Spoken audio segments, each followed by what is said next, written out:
Assalamu alaikum. Welcome to the Wake Up Project Radio.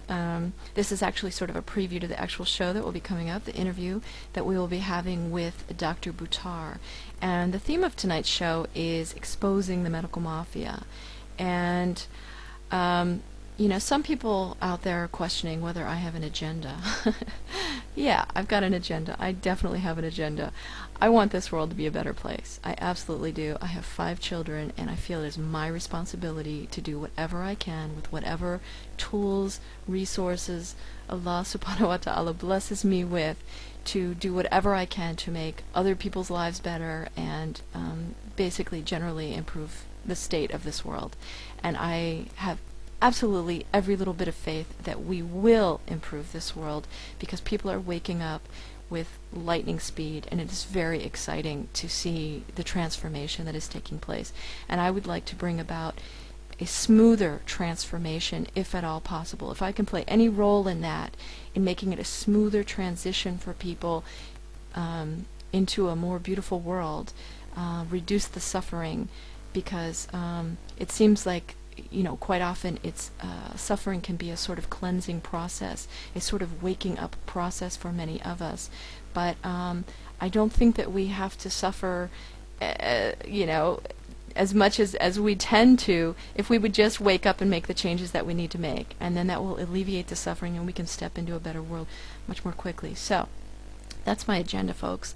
So anyway, again, back to the medical mafia. I just want to sort of just outline just a couple kind of points for you, just so you kind of understand how did the current medical paradigm even come into play?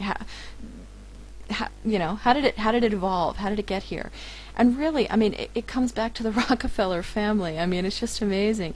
These are the financiers, these are the bankers. They made their money, their big money in oil, and they basically are, they have their hand in a lot of aspects of this world, and medical mafia is one of those.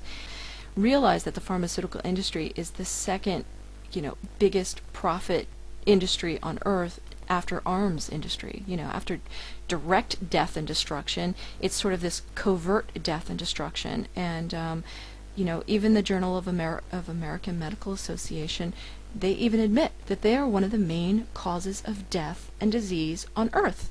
So I think, it's over.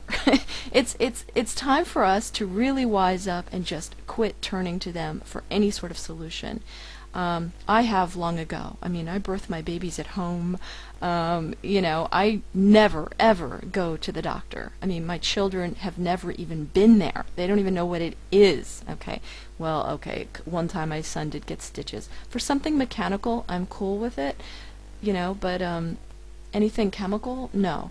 I'm going to turn to Allah subhanahu wa ta'ala. He put all kinds of herbs on this earth, healing herbs. There are all kinds of nice natural healing approaches that we can turn to, that just like the Hippocratic oath that every doctor takes upon getting their license, first do no harm. Okay, Allah's solutions for healing do no harm, whereas the current medical paradigm do all kinds of harm. But fortunately, people have woken up to this, and you see now natural healing is really just making a huge resurgence. So the cycle goes on. I just would like to speed up the cycle, if at all possible. So for any people out there that might not know, that the Rockefellers really, truly are the basis for all medical healing that that people generally turn to, or modern science today, understand that. So if you're happy with their interest-based fractional reserve banking system that has indebted and enslaved most of this planet, then then you might be happy with their modern medical paradigm. But I'm certainly not, and I'd like you to just at least take a listen to this interview. This is a Dr. Buttar, who has helped Desiree Jennings, the cheerleader that we've all heard about, who was afflicted after she got a seasonal flu shot. They got in touch with each other, and she is now on the road to recovery, whereas the medical doctors told her there was absolutely no hope for her. And she was on the road to dying, where her lungs would just basically collapse on her out of exhaustion. And he's bringing her back and detoxifying her with all natural methods. And the medical mafia has really been on his case for many years because he's basically bucked the system. He does not work within their realm, within their rules, and they're furious about it. And he's outsmarted them, and he has an incredibly successful practice. So I hope that this interview will spur you to think twice before you ever turn to the doctors. Really do some research on what your doctor turns to for healing approaches. So, okay, without further ado, we're going to take a quick little break, and then right after that, we will be back with the interview. Okay.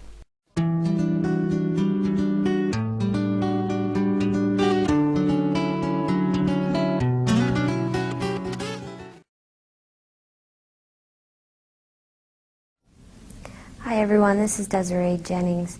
I want to give you a quick update on my health status so far. I've been receiving treatment and doing very well. A lot of things have started to come back, and we're hoping that more things will improve over the next few days and weeks. I also want to thank everyone who's sent me emails and Facebook messages. Your kind words and prayers have just been so helpful in this hard time right now, so I can't thank you enough for sending such wonderful words to me.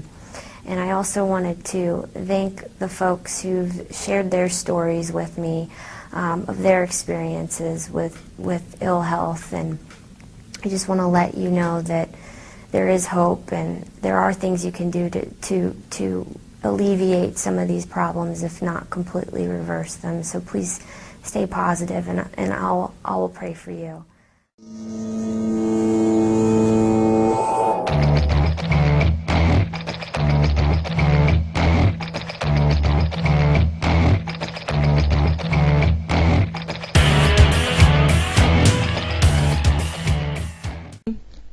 Okay, welcome to Wake Up Project Radio.